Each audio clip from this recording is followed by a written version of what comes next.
অভাব অনটন, বাবার ব্রেন টিউমার, তবুও সব প্রতিকূলতাকে পেছনে ফেলে দাখিল পরীক্ষায় অসাধারণ সাফল্য পেয়েছেন নাটোরের শাহিদা। 1400 নম্বরের মধ্যে 1285 নম্বর পেয়ে জায়গা করে নিয়েছে দেশের সেরাদের তালিকায়।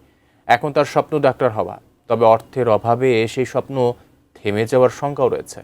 বোরহান উদ্দিন বনির পাঠানো তথ্যচিত্রে ডেস্ক রিপোর্ট। আজ পর্যন্ত আমি যদি আমার মেয়েটাকে নিয়ে যাইতে পারি, আপনারা সবাই দোয়া করবেন। অটোতে করে সহপাঠীরা যখন কোচিংয়ে যেত, তখন শাহিদার সঙ্গী ছিল নিজের পা আর অদম্য ইচ্ছাশক্তি।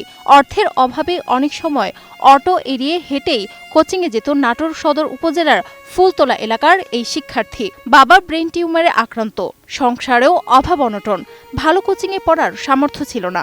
তবে কয়েকজন শিক্ষক শাহিদার পাশে দাঁড়ান। কেউ নেননি কোচিংয়ের বেতন, কেউ দিয়েছেন গাইড ও মানসিক সাহস। আমি এবছরে এসএসসি পরীক্ষা দিয়েছি বাকসুর ইসলামিয়া দাখিল মাদ্রাসা থেকে। তো আমি এবার গোল্ডেন জিপিএ 5 পেয়েছি। আমার মোট মার্ক হচ্ছে 1284, 1400 মার্কের মধ্যে। তো আমি নিজের দিক থেকে সর্বোচ্চ চেষ্টা করেছি, তারপরে আল্লাহ যতটুকু ফল দিয়েছেন। এই আর্থিক অনটনটাই মানে খুব বেশি ভাবায় আর কি, খারাপ লাগে মাঝে মধ্যে। মানে আশঙ্কা হয় যে আমি কি পড়াশোনাটা কি চালায় যেতে পারবো, এরকমটা মনে হয় মাঝে মধ্যে। যে আমার আর্থিক সংকটটা, যে এখনই আমার আব্বু হিমশিম খাচ্ছে, তো সামনে গেলে তো পড়াশোনার খরচটা আরো বেড়ে যাবে। ম্যাথ পড়তে যাইতাম সপ্তাহে 3 থেকে 4 দিন। তো স্যারকে বলছিলাম আমি যে আপনার বেতনটা দেওয়া আমার জন্য অসুবিধা হয়ে যাচ্ছে। তো স্যার বলছিল তোমার বেতন দিতে হবে না, তুমি পড়তে এসো। তো প্রত্যেক দিন এখান থেকে মাদ্রাসা মোড় যাতায়াতের একটা ভাড়া আছে। তো প্রতিদিন তো আমার কাছে ভাড়া থাকতো না, অটো রিক্সার ভাড়া থাকতো না। তো আমার কাছে আমার একজন সহপাঠী ছিল, তো তাকে বলতাম যে তুই চলে যা, আমার তো হাঁটতে ভালো লাগে, আমি হেঁটে যাবো। কিন্তু আমার কাছে যে ভাড়া ছিল না, সেটা আমি সহপাঠীকে এখনো পর্যন্ত বুঝতে দিন, জানে না যে আমি আসলে হেঁটে আসতাম যে প্রত্যেকদিন কিসের জন্য। মাদ্রাসা থেকে মাঝে মধ্যে হেঁটে আসতাম, কিন্তু কারণটা এখনো ওরা বলতে পারবে না যে আমি কেন মানে এভাবে হেঁটে আসতাম। কষ্টগুলো সেভাবে কারো কাছে প্রকাশ করিনি কখনো। এখন সামনে ইচ্ছা তো হচ্ছে আমি মেডিকেলে পড়বো। এখন মেডিকেলে পড়তে পারবো কি না, আমার এই আর্থিক অনটনের কথা বিবেচনা করে মাঝে মধ্যে দুশ্চিন্তা হয়। আমার পরিবারের যে আমার এত স্বপ্ন, এখন শুধুমাত্র আর্থিক অসচ্ছলতার জন্য স্বপ্ন অপূর্ণ রয়ে যায় কিনা। তো হচ্ছে আমি ডাক্তার হব একজন। তো ডাক্তার হতে গেলে আমার ইন্টারেও সায়েন্স নিতে হবে, আর ইন্টারে সায়েন্সের সিলেবাস নাকি শুনছি অনেক বড় হয়। ভালো করতে হলে তখন নাকি বেশ কিছু সাবজেক্টে প্রাইভেট পড়তে হয়, আর প্রাইভেটের এখন তো বেতনও অনেক, এছাড়া যাবতীয় বই খাতা কেনার খরচ আছে। এখন এটা আমার পরিবারের পক্ষে বহন করা প্রায় অসম্ভব আমার বলে মনে হচ্ছে। এখন আমি যে মেডিকেলে পড়বো, আমার এই স্বপ্নটা কি আসলেই পূরণ হবে নাকি অপূর্ণই রয়ে যাবে, আমার একটা মানে ভয় মাঝে মধ্যে হয়।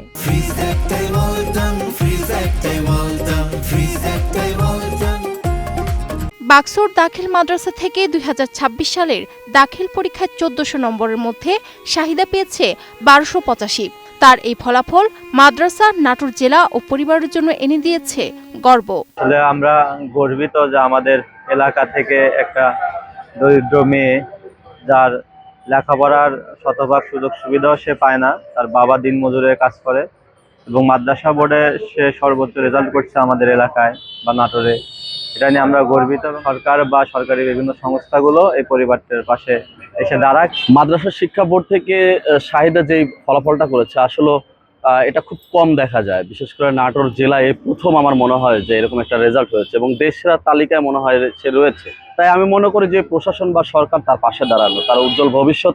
একজন দারিদ্র পরিবার থেকে এমন একটা মেধাবী অচিরে ঝরে পড়বে, এটা আসলে আমরা কখনো কাম্য করি না। শাহিদা মাদ্রাসা বোর্ডে ফার্স্ট হয়েছে। মেয়েটার স্বপ্ন, খুবই দরিদ্র ফ্যামিলির মেয়ে, মেয়েটার স্বপ্ন হচ্ছে ডাক্তার হওয়া। দুঃখের বিষয় হচ্ছে তার ডাক্তার হওয়ার জন্য পড়াশোনার যে খরচ, এই খরচ চালানোর সামর্থ্য নাই। রাজনৈতিক ব্যক্তিবর্গ যারা আছেন এবং প্রশাসনের যারা আছেন, তারা যেন সহযোগিতা করে এই মেয়েটার উজ্জ্বল ভবিষ্যতের জন্য ডাক্তার হওয়ার জন্য সহযোগিতা করে। শাহিদার পরিবারের আর্থিক অবস্থা খুবই খারাপ। তারা এই গ্রামের মধ্যে বলা যায় যে সবচাইতে গরিব মানুষ। মাননীয় প্রধানমন্ত্রীর কাছে আমার আকুল আবেদন, এই পরিবারের পাশে দাঁড়ান, তার স্বপ্ন বাস্তবায়ন করুন এবং একজন মানবিক ডাক্তার হতে সহযোগিতা করুন। এই মেয়েটার বাবার একটা প্রতিবন্ধী মানুষ হিসেবে, খুবই স্বল্প আয়ের মানুষ হিসেবে বাচ্চাটাকে খুব চেষ্টা করতেছে লেখাপড়া করার জন্য। বাচ্চাটারও খুব তুখর ব্রেনিয়ান। এরম ফ্যামিলিকে অবশ্যই সহযোগিতা করে আগামীর মেধার বিকাশ ঘটানোর জন্য তাকে সুযোগ করে দিবে। শাহিদার মা জানান, অভাবের কারণে মেয়ের পড়াশোনার অনেক চাহিদাই পূরণ করতে পারেননি। তবে শিক্ষকদের সহযোগিতায় শাহিদা থেমে যায়নি। আর কি ফ্যামিলির দিক দিয়ে, এদিক দিয়ে আমি হচ্ছে আর্থিক দিক দিয়ে খুবই দুর্বল। আমার স্বামীর মাথাতে একটা টিউমার হয়ে আছে। তো আমার ছোট থেকে আমার মেয়ের স্বপ্ন ডাক্তার হবে, আমারও স্বপ্ন ডাক্তার হবে, ডাক্তার বানাবো আমার মেয়েকে। তো আমি এই পর্যন্ত আমার মেয়েকে যথাযথ আমার সাধ্য দিয়ে আমি এই পর্যন্ত নিয়ে এসেছি। তো এখন সামনে ইন্টার যে ভর্তি হবে, তো ওই জায়গার তো প্রচুর খরচ। তো এখন জানি না আমি তাকে হচ্ছে আর কি শেষ পর্যন্ত নিয়ে যেতে পারবো না আল্লাহ মাঝ নদীতে নৌকা ডুবাই দিবে, সেটা আমি বলতে পারি না। কিন্তু সবসময় মেয়েকে নিয়ে আমি চিন্তা করি, আল্লাহ যদি এখন সাহায্যের হাত বাড়ায় দেয়। আর এখন সরকার যদি আমার মেয়ের যদি কোনো পদক্ষেপ যদি নিতে চায় বা নেয়, সরকারের কাছে আমার আবেদন যে উনি যাতে আমার হচ্ছে আর কি মেয়েকে শেষ পর্যন্ত পড়ালেখা চালাই নিয়ে যাওয়ার জন্য যাতে সুযোগ সুবিধা আমার হচ্ছে একটু দেয়।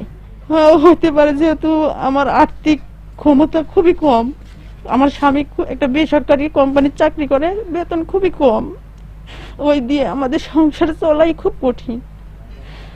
তারপরও আমি চাই যে আমার আশা এবং আমার মেয়ের আশা যে ডাক্তার হবে।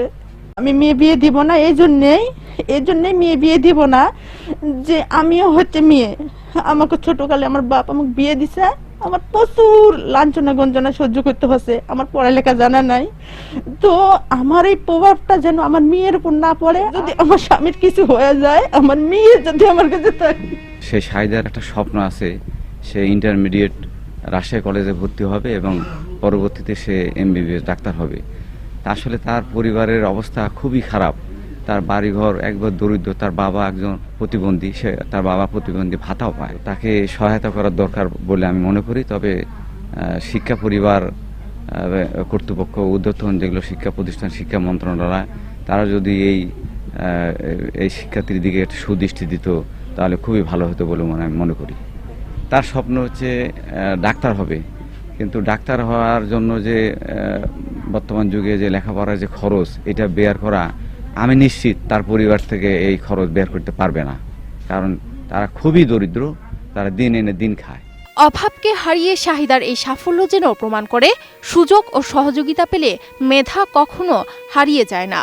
এখন তার একটাই স্বপ্ন, ডাক্তার হয়ে বাবা মায়ের মুখে হাসি ফোটানো। সেই স্বপ্ন পূরণে সমাজ ও সরকারের সহযোগিতার অপেক্ষায় মেধাবী Shahida. Desk report, ATN news.